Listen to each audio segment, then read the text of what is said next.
At some point, you may have been skimming through some railroad forums or archives and come across this image. You may have wondered, what is this thing? Where did it come from? Or where is it now? Well, let's find out.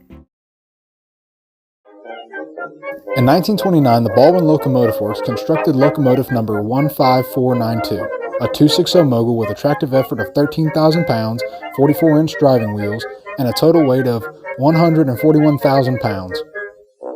Ordered by the East Texas and Gulf, the locomotive, numbered 53, served as a road engine for the line transporting logs and lumber to the sawmills.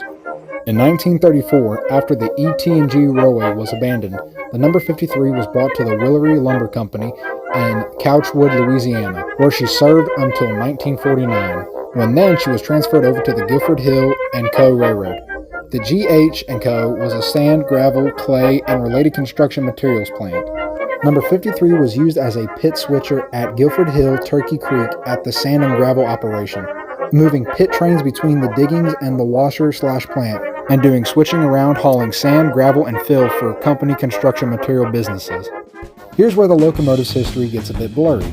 At some point before 1971, 53 was transferred or sold to Woodard Walker Lumber. In May of 1972, a photographer had taken a photo of the interesting locomotive. From what we can gather from the photos, the locomotive's boiler had been gutted, a Ford V8 engine had been installed in the boiler, the side rods had been removed, and a chain-type drive had been installed on the driving wheels. The tender is also missing, presumably scrapped, and a horn was installed. Most of the locomotive's life at the Woodard Walker Lumber Mill is shrouded in mystery. All we really know is that the locomotive moved cars around the facility for a number of years. Unfortunately, the locomotive was scrapped. However, the exact year that 53 was cut up is unclear. Eyewitness accounts say 53 and an 060 that was also converted were still on site in December of 1974.